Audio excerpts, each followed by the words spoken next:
તો જય હિન્દ મિત્રો, જેમ કે આપણને ખ્યાલ જ છે જીઓગ્રાફીની લેક્ચર સિરીઝ ચાલી રહી છે અને એમાં આપણે ભણી રહ્યા છીએ સૌર મંડળ. તો પાછલા વિડીયોમાં આપણે માહિતી મેળવી સૂર્યના આખા સ્ટ્રક્ચર વિશે અને સૂર્યના આંતરિક અને બાહ્ય ભાગો વિશે. તો સૂર્યના 3 આંતરિક ભાગો જોઈ લીધા તમે, હે ને, જેમાં કોર, રેડિએટિવ ઝોન અને કન્વેક્ટિવ ઝોન જોયા. સૂર્યની ઉપરના જે સ્તરો છે એમાં ફોટોસ્ફિયર, હે ને, ક્રોમોસ્ફિયર અને કોરોના વિશે આપણે વાત કરી ગયા. સૌર ચક્ર શું છે એની બી વાત આપણે કરી ગયા છીએ. તો સૂર્ય વિશેની આખી માહિતી લીધા બાદ હવે આપણે સૌર મંડળની અંદર જઈશું. તો બેઝિકલી ક્વેશ્ચન પેલો એ થાય કે ભાઈ સૌર મંડળ કહેવાય કોને, હે ને? તો સૌર મંડળ સૂર્ય પરિવાર, સૂર્યનો પરિવાર છે, બરાબર ને? સૂર્યના પરિવારમાં આવે કોણ કોણ ભાઈ? સૂર્યના પરિવારમાં જે આપણને દેખાઈ રહ્યા છે આ બધા 8 ગ્રહો આવશે, હે ને? 9 હતા, 8 હાલમાં 8 છે. જેમ કે બધાને ખ્યાલ છે ભાઈ પ્લુટો આપણો એક ગ્રહ હતો, 9મો ગ્રહ પ્લુટો. પ્લુટો હવે ગ્રહ નથી, કેમ કે વૈજ્ઞાનિકોએ નાચ બારો કાઢ નાખ્યો છે, માન્યતા નથી હવે ગ્રહ તરીકેને. એ બી ક્વેશ્ચનમાં પૂછે છે ક્યારેક ક્યારેક, ભાઈ ક્યારથી પ્લુટોની માન્યતા, ગ્રહ તરીકેની માન્યતા રદ કરવામાં આવી? તો 2006 ની સાલમાં. ક્યારે? 2006. તો પ્લુટો વિશે જ્યારે આપણે વાત કરીશું કે ભાઈ કેમ એને હવે ગ્રહ ગણવામાં નથી આવતો, શું પ્રોબ્લેમ છે, આ બધી વાત આપણે ત્યારે કરશું. અત્યારે બેઝિક સમજો કે ભાઈ સૂર્યમંડળ સૂર્ય પરિવારમાં કુલ ગ્રહો કેટલા છે? તો 8 ગ્રહો છે. બુધ, શુક્ર, પૃથ્વી, મંગળ, ગુરુ, શનિ, યુરેનસ અને નેપચ્યુન. 8 ગ્રહોનો અને સમાવેશ થાય છે આપણા સૌરમંડળમાં. આ સૌરમંડળની અંદર શું ખાલી ગ્રહો જ છે? તો નહીં.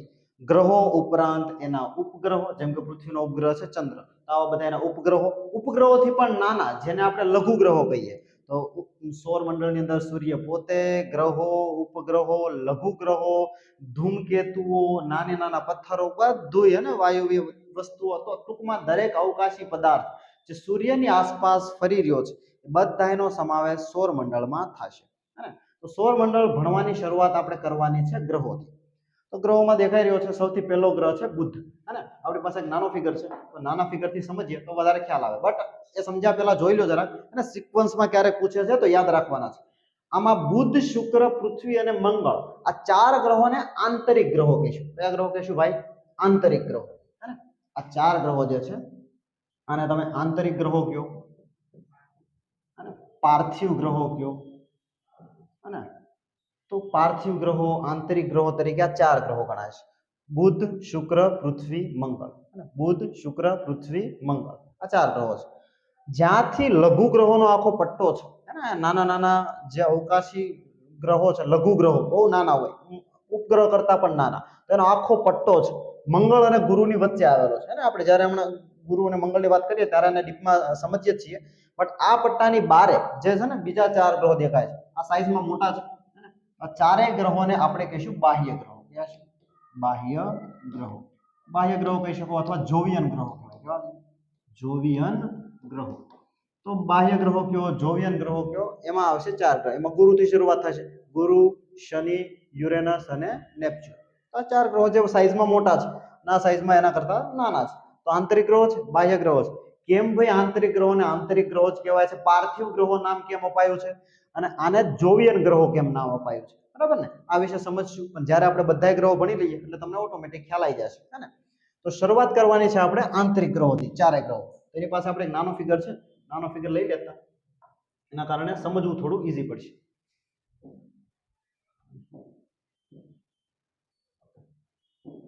તો આ છે આપણી પાસે એક નાનો ફિગર, હે ને? તો આમાં માત્ર આપણે 4 ગ્રહો જોઈ શકીએ છીએ. તો શરૂઆત કરવાની છે બુધથી. તો શરૂઆતના સ્ટેજમાં ને સૌથી પહેલા ક્વેશ્ચન, બેઝિક ક્વેશ્ચનથી શરૂઆત થાય કે ભાઈ સૂર્યથી સૌથી નજીકનો ગ્રહ, સૂર્યથી સૌથી ઓછા અંતરે આવેલો સૌથી બાજુનો ગ્રહ કયો છે? બુધ. કયો ગ્રહ રહેશે ભાઈ? બુધ. તમને એમ પૂછે કે ભાઈ સૂર્યનો સૌથી ઝડપી ચક્કર કયો ગ્રહ લગાવે છે? તો બી કયો રહેશે? બુધ. કયો ગ્રહ રહેશે? બુધ. બટ ઓબ્વિયસ છે ભાઈ, જે સૂર્યથી સૌથી પહેલા નજીક હોય એ પહેલા ચક્કર લગાવી લે, ને દૂર હોય એને ચક્કર ફરતા થોડી વાર લાગે. તો આ સિક્વન્સમાં છે. સૌથી ઓછો ટાઈમ બુધને લાગશે, પછીનો શુક્રને લાગશે, પછી પૃથ્વીને લાગશે, પછી મંગળને લાગશે, પછી ગુરુ, શનિ, યુરેનસ અને નેપચ્યુન. આમ જ છે, સિમ્પલ છે. આમાં કોઈ લોજિક નથી, અને પેલો સિમ્પલી વિચારવાનું છે. પછી જે નજીક છે એ ફટાફટ ચક્કર પૂરું કરશે, જેમ દૂર જતો જાય ચક્કર પૂરું કરવામાં વાર લાગશે. કેટલી લાગે છે એ બધો ટાઈમ પૂછે છે. હવે જો બુધ ગ્રહ, હે ને? બુધને આપણે મર્ક્યુરી કહીએ. કયો ગ્રહ કહીએ? મર્ક્યુરી. હવે અને રોમના એક દેવતા છે મર્ક્યુરી, એના ઉપરથી એનું નામ આવેલું છે મર્ક્યુરી, હે ને? તો મર્ક્યુરીને આપણે કહીએ બુધ ગ્રહ, બુધ અથવા મર્ક્યુરી. મર્ક્યુરી નામ એક રોમન દેવતા છે. મર્ક્યુરી દેવતા એના ઉપરથી એનું નામ આવેલું છે.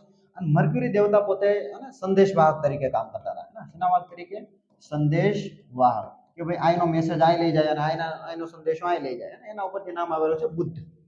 અને જેમ કે આપણા જે ખગોળ શાસ્ત્ર છે, જેમાં બધા જ્યોતિષ જોવામાં તમને બધા ખબર છે કે ગ્રહોની વાત અવારનવાર કરતા હોય છે.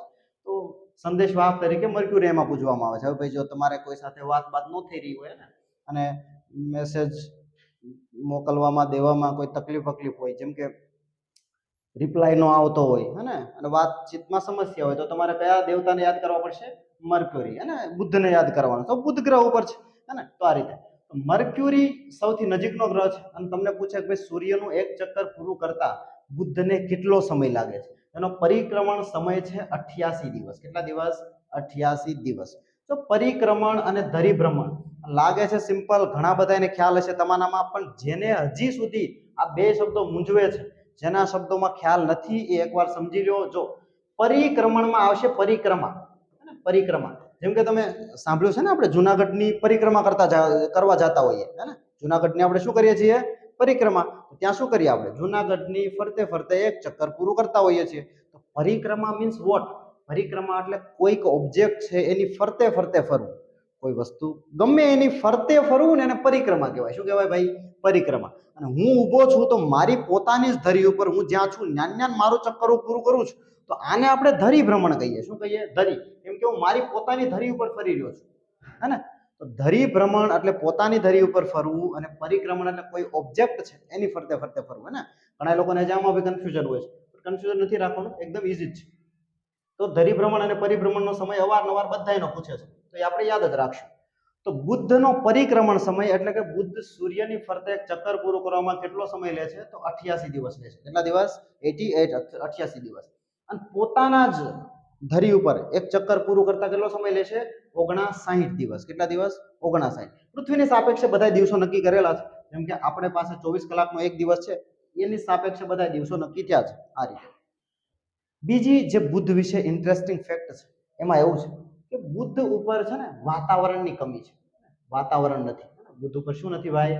વાતાવરણ નથી. છે એક્ઝોસ્ફિયર છે, બહુ પાતળું છે, પણ વાતાવરણ ના ગણી શકાય. ટૂંકમાં બુદ્ધ ઉપર વાતાવરણ નથી. હવે જો વાતાવરણ ન હોય ને કોઈ ગ્રહ ઉપર, તો બટ ઓબ્વિયસ છે કે સૂર્યના જે કિરણો છે, સૂર્યની જે ગરમી છે, એના સીધા સંપર્કમાં એની જમીન પહેલા આવે.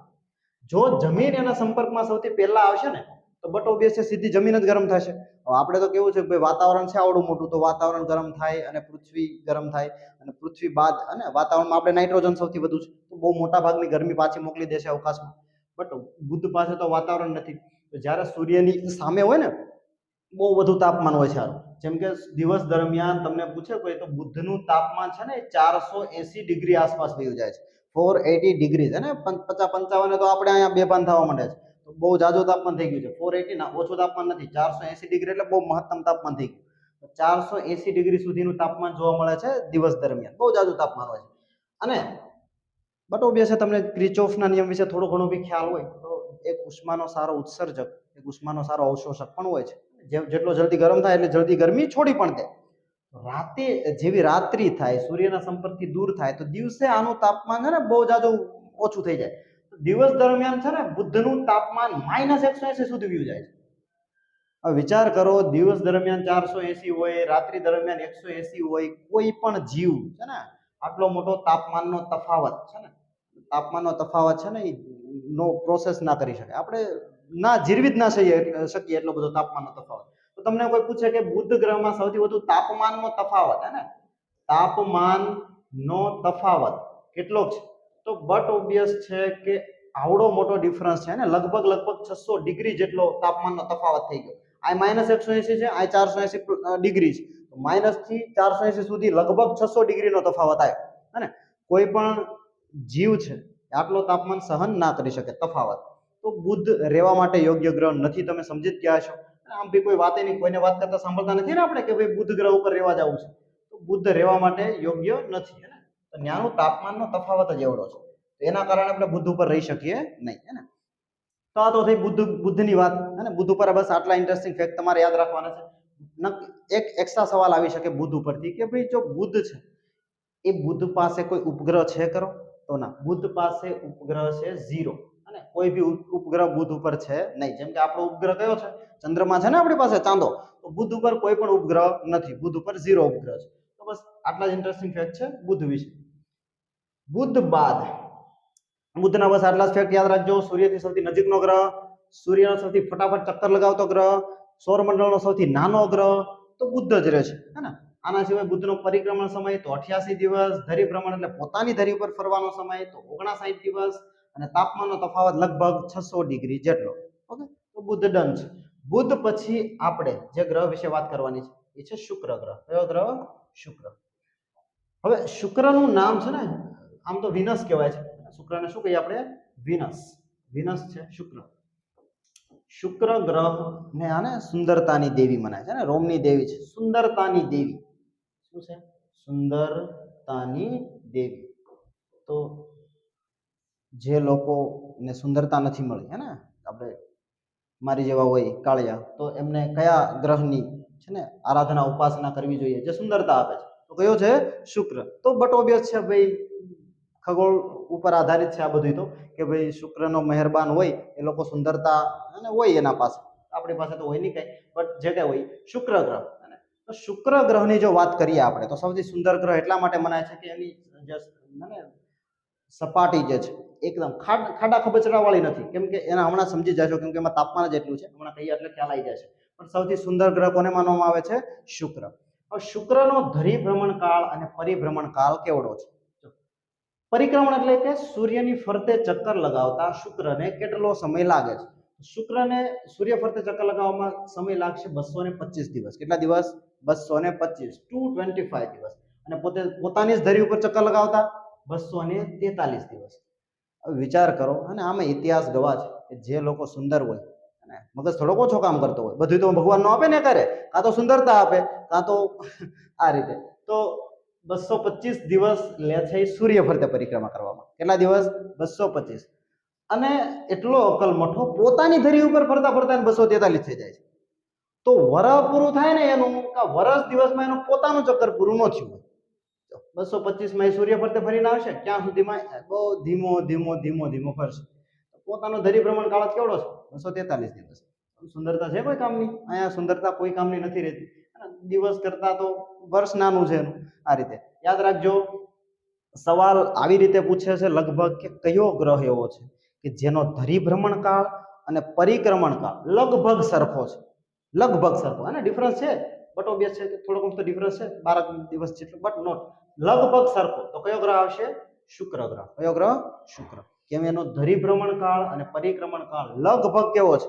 સરખો. આપણે જોયું હતું કે બુધ ઉપર તાપમાન કેટલું વહી જતું હતું? 480 ડિગ્રી. પણ છતાં જો તમને ક્વેશ્ચન એવો આવે કે સૌરમંડળનો સૌથી ગરમ ગ્રહ કયો છે, તો આન્સર બુધ નહીં આવે. આન્સર કયો આવશે? શુક્ર આવશે. કેમ ભાઈ? આમ તો સૂર્યથી દૂર છે, સૌથી ગરમ તો બુધ હોવો જોઈએ, પણ બુધ નથી. યાદ રાખજો, એનું કારણ છે વાતાવરણ. શુક્ર પાસે વાતાવરણ છે. શું છે? વાતાવરણ. અને કોઈ પૂછે કે ભાઈ શુક્ર પાસે જે વાતાવરણ છે એમાં કયો ગેસ, કયો વાયુ સૌથી વધુ પ્રમાણમાં છે? તો એ વાયુ છે CO2. કયો વાયુ છે? CO2, carbon dioxide. કયો વાયુ રહે છે? Carbon dioxide.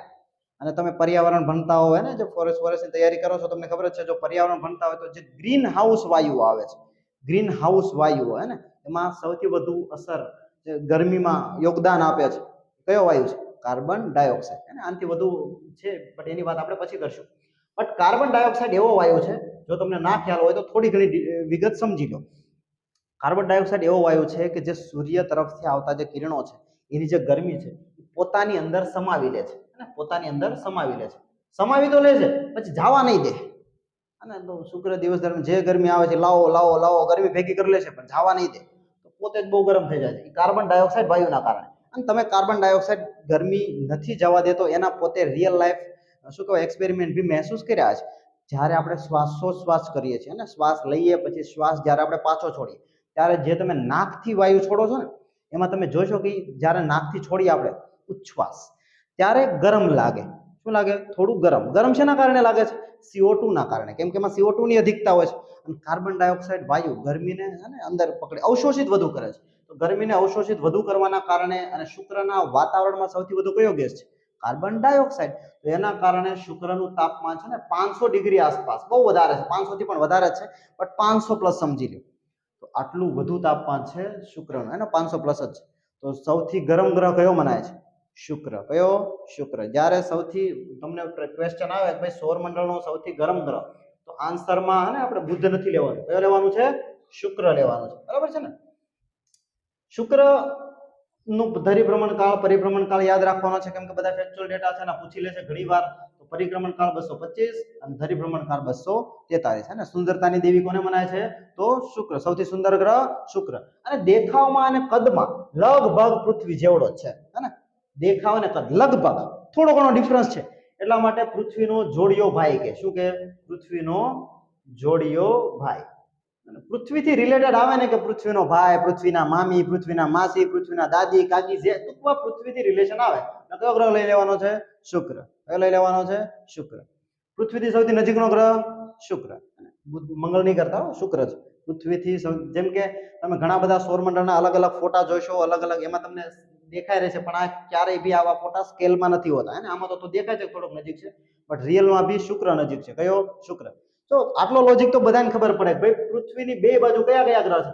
આ બાજુ શુક્ર છે અને આ બાજુ મંગળ છે. પૃથ્વીથી સૌથી નજીકનો ગ્રહ કાં તો શુક્ર હશે કાં તો મંગળ હશે. કયો હશે? આમાં શુક્ર છે. પૃથ્વીના કિસ્સામાં સૌથી નજીકનો ગ્રહ શુક્ર રહેશે. સૂર્યથી સૌથી નજીકનો ગ્રહ બુધ, બરાબર ને. એમાં કોઈ પેલું નથી, ચેન્જીસ. તો પૃથ્વીનો જોડિયો ભાઈ શુક્ર. સૌથી સુંદર ગ્રહ શુક્ર. પૃથ્વીનો જોડિયો ભાઈ શુક્ર, હે ને. સૌથી ગરમ ગ્રહ શુક્ર. બસ આ રીતે. શુક્ર વિશે આટલા ડેટા ઇનફ છે, હે ને. શુક્ર પાસે ઉપગ્રહોની જો વાત આવે, શુક્ર પાસે કેટલા ઉપગ્રહ છે? શુક્ર પાસે પણ 0. કેટલા છે? 0. બુધ પાસે પણ કોઈ ઉપગ્રહ છે?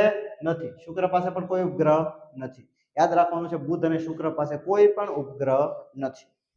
હવે જો પૃથ્વીની વાત કરીએ તો પૃથ્વી વિશે વાત આપણે કરવાની છે, કેમ કે જીઓગ્રાફીની જ આપણી લેક્ચર સિરીઝ છે. પૃથ્વી વિશે તો અંદર બધું ડિટેલમાં જ ભણવાનું છે આપણે. પૃથ્વીનું વાતાવરણ, હે ને, પૃથ્વી પર જે જે કઈ વસ્તુ છે, નદીઓ, સરોવર, પર્વતો, ઝરણાઓ, બધી વસ્તુ, જંગલો, હે ને, સમુદ્ર, બધું ભણવાનું છે. તો પૃથ્વીની તો આપણે ડિટેલમાં ખોળીને ચર્ચા કરવાની છે. તો પૃથ્વીની વાત અત્યારે નહીં કરીએ, બટ એટલું યાદ રાખશું કે બધાને ખબર જ હોય, એકમાત્ર આખા સૌરમંડળમાં જીવ સૃષ્ટિ ધરાવતો ગ્રહ કયો છે? આપણો પૃથ્વી છે, હે ને. પૃથ્વી પાસે કેટલા ઉપગ્રહ છે? ચંદ્ર, હે ને. કેટલા છે? ચંદ્ર. તો પૃથ્વી અને ચંદ્ર બેની વાત કરવાની છે આપણે, એ શાંતિથી એકદમ ડિટેલમાં, હે ને. પૃથ્વીને સ્કીપ કરીએ છીએ આપણે થોડી વાર માટે, કેમ કે આની વાત કરવાની છે. જે ચોથો ગ્રહ છે આપણા સૂર્યમંડળનો, એ કયો રહેશે? મંગળ. કયો રહેશે? મંગળ ગ્રહ. હવે મંગળ ગ્રહની જો વાત કરીએ તો મંગળનું ધરીભ્રમણ કાળ અને પરિભ્રમણ કાળથી શરૂઆત કરો. મંગળ ગ્રહને સૂર્ય ફરતે એક ચક્કર પૂરું કરવામાં કેટલો સમય લાગે છે? 687 દિવસ. કેટલા દિવસ? 687 દિવસ. ઓલમોસ્ટ પૃથ્વીના ડબલ છે, કેમ કે જો 365 આપણે છે, હે ને. 300 ના 600 કરો, આના 120 જેવા થઈ જાય છે, તો 700 આસપાસ વહી જાય છે, બટ ઓલમોસ્ટ ડબલ છે, હે ને. થોડા ઘણા ઓછા છે, બટ ઓલમોસ્ટ ડબલ. તો પૃથ્વી કરતા છે ને ડબલ જેવું જ ગણી લો કે આપણા 1 વર્ષ, આના 2 વર્ષ, જે કે હોય. તો 687 દિવસ.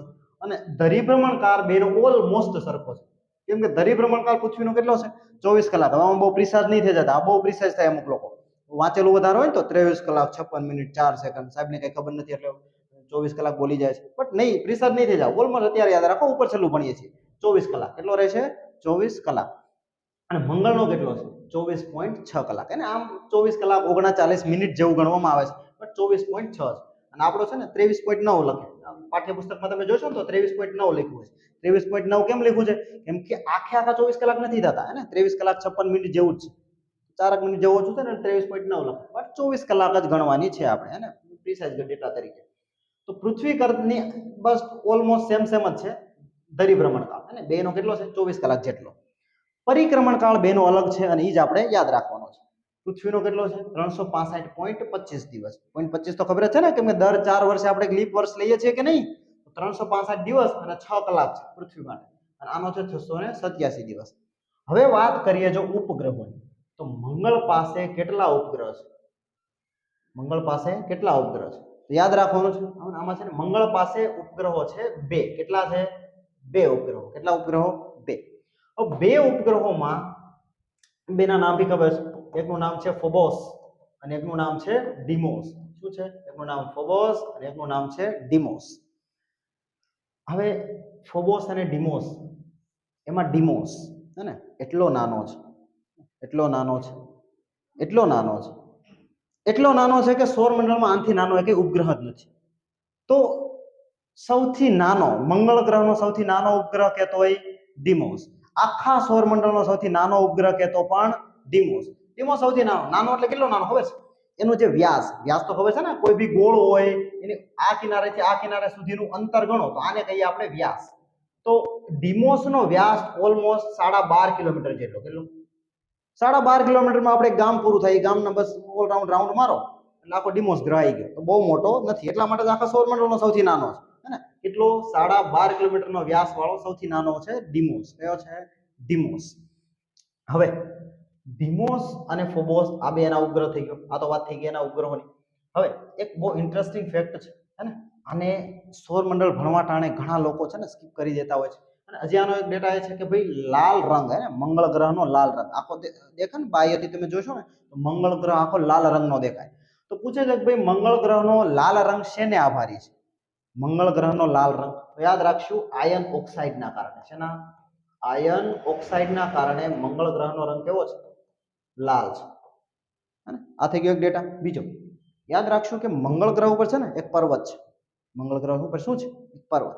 પર્વતનું નામ છે, હે ને, ઓલિમ્પસ મોન્સ, એવું કંઈક નામ છે, બહુ પ્રિસાઇઝ નથી, બટ ઓલિમ્પસ મોન્સ આવો છે કંઈક એનો બહુ ઊંચો પર્વત છે, બહુ ઊંચો. આખા સૌરમંડળનો સૌથી ઊંચો પર્વત છે. આખા સૌરમંડળ, જેમ કે પૃથ્વીનો સૌથી ઊંચો પર્વત કયો છે? Mount Everest. બધાને ખબર છે સૌથી ઊંચું પર્વત શિખર કહેવાય, એમ તો કયું છે? Mount Everest. Mount Everest. Mount એવરેસ્ટની ઊંચાઈ લગભગ કેટલી છે? 8,848 મીટર. કેટલી? 8,848 મીટર. જો કે વધી રહી છે અત્યારે, થોડી વધી ગઈ છે. કેમ વધે છે એ ખબર છે ને? હિમાલયની ઊંચાઈ વધતી જાય છે. ગેડ પર્વત છે, સૌથી નવો સૌથી યુવાન પર્વત કયો છે? હિમાલય છે. આ તો આપણે જ્યારે પર્વતો ભણશું ત્યારે એની વિશેષ વાત કરશું. એની ઊંચાઈ વધી રહી છે, બટ 8,848 લેવામાં આવે છે. તો માઉન્ટ એવરેસ્ટ કરતા પણ લગભગ 3 ગણો ઊંચો છે. કેટલો? માઉન્ટ એવરેસ્ટ કરતા માઉન્ટ એવરેસ્ટ ઇન્ટુ 3 લગભગ 3 ગણો ઊંચો છે. કયો છે? Olympus mons.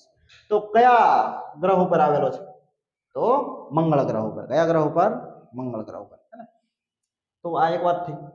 તો મંગળ ગ્રહમાં એક સૌથી ઊંચો પર્વત, એક એનો લાલ રંગ શેને આભારી છે? તો આયન ઓક્સાઇડના. હવે એક ડેટા છે, અને ધોરણ તમે 11 ની પાઠ્યપુસ્તક જોશો, ભૂગોળની પાઠ્યપુસ્તક, તો એમાં ગ્રહો વિશે માહિતી છે, કોષ્ટક આપ્યું છે મસ્તિકડાનું, હે ને, એમાં જ માહિતી આપી દીધેલી છે. પણ ઘણા લોકો બસ 12 ની બુકો વાંચે છે, આવા ફેક્ટ ડેટા મિસ કરી જતા હોય છે કે નાસાના વૈજ્ઞાનિકોએ, ક્યાંના? નાસાના વૈજ્ઞાનિકોએ મંગળની કાયા પલટ કરવા માટે, કેમ કે એક જ એવો ગ્રહ છે એના પોસિબિલિટી છે કે ભાઈ ભવિષ્યમાં જીવન શક્ય બને. તો નાસાના વૈજ્ઞાનિકોએ મંગળ ગ્રહની જે કાયા પલટ કરવાનો જે પ્લાન તૈયાર કર્યો છે એને શું કહેવાય છે? યાદ રાખજો, આને કહીશું આપણે ટેરા ફાર્મિંગ. શું કહીશું? Terra farming. શું કહીશું? Terra farming. એને તો આવા નાના ડેટા મિસ નહીં કરવાના, કેમ કે તમે કેટલી બી બુકો વાંચો, સૌથી વધુ ફેક્ચ્યુઅલ ડેટા પુસ્તકોમાંથી જ આવતા હોય છે, હે ને. તો પછી એમાં ચોખ્ખું લખ્યું છે કે ભાઈ નાસાના જે વૈજ્ઞાનિકો છે મંગળની કાયા પલટ કરવાનો જે પ્લાન રજૂ કર્યો છે, પ્લાનને શું કહેવાય છે? Terra farming. શું કહેવાય છે? Terra farming. બરાબર. આ બે ત્રણ ફેક્ટ છે તમારે યાદ રાખવાના છે કે ભાઈ મંગળ ગ્રહનો લાલ રંગ શેને આભારી છે? Iron oxide. તો મંગળ ગ્રહનો સૌથી ઊંચો પર્વત ઓલિમ્પસ મોન્સ.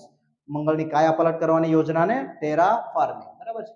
મંગળનો પરિભ્રમણ કાળ 687 દિવસ અને ધરીભ્રમણ કાળ 24.6 દિવસ. તો આપણે વાત કરી બુધ, આપણે વાત કરી શુક્ર, પૃથ્વીની વાત હજી કરવાની છે, અને મંગળ ગ્રહ. આ ચારેયને જેમ મેં શરૂઆતમાં તમને કીધું કે આ ગ્રહોને આપણે કેવા ગ્રહો કહીએ છીએ? આંતરિક ગ્રહો. આંતરિક ગ્રહો અથવા પાર્થિવ ગ્રહો. બરાબર છે. આ પાર્થિવ ગ્રહોની એકદમ નજીકમાં મંગળ છે, અને આની પછી જે સૌથી મોટો ગ્રહ આવે છે, સૌથી મોટો ગ્રહ છે ગુરુની વાત કરીશું આપણે. તો ગુરુ ગ્રહ અને મંગળ ગ્રહની પાસે, શું કે વચ્ચે, પાસે શું કહેવાય? વચ્ચે. તો મંગળ અને ગુરુ ગ્રહની વચ્ચે નાના નાના લઘુ ગ્રહોનો એક બહુ મોટો વિશાળ, અને આમાં કરોડો લઘુ ગ્રહો છે, બહુ જાજા છે. તો બહુ જાજા લઘુ ગ્રહો છે. આમ આખો પટ્ટો આવેલો છે. શું આવેલો છે? પટ્ટો. આને જ કહેવામાં આવે છે લઘુ ગ્રહ પટ્ટો. શું કહેવાય છે? લઘુ ગ્રહ પટ્ટો. ઇંગ્લિશમાં કહેવાય એને એસ્ટ્રોનેટ બેલ્ટ કહેવાય. અને બેલ્ટ એટલે પટ્ટો થાય ને, તો એસ્ટ્રોઇડ બેલ્ટ છે આખો. તો એસ્ટ્રોઇડ બેલ્ટ લઘુ ગ્રહ પટ્ટો કયા કયા ગ્રહોની વચ્ચે છે? યાદ રાખવાનું છે મંગળ અને ગુરુ ગ્રહ. કયો ગ્રહ? મંગળ અને ગુરુ ગ્રહ. તો મંગળ અને ગુરુ ગ્રહની વચ્ચે આવેલો છે આખો બેલ્ટ, જેને આપણે લઘુ ગ્રહ પટ્ટો અથવા એસ્ટ્રોઇડ બેલ્ટ કહીશું. તો એની વાત કરશું આપણે ગુરુ ગ્રહ ભણીએ ત્યારે. તો બસ આ લેક્ચરમાં આપણે આ 4 ગ્રહો વિશે આટલી ડેટા ઇનફ છે, આટલા ડેટા ઇનફ છે તમારા માટે. તો બુધ, શુક્ર, પૃથ્વી અને મંગળ આ 4 ગ્રહોની વાત કરી. આને જ આપણે આંતરિક ગ્રહો અથવા પાર્થિવ ગ્રહો કહેતા હોઈએ છીએ, બરાબર ને? તો નેક્સ્ટ ગ્રહ અને આ જે લઘુ ગ્રહ પટ્ટો છે એના વિશે સમજશું નેક્સ્ટ વિડીયોમાં, બરાબર છે? ત્યાં સુધી જય હિન્દ, આભાર.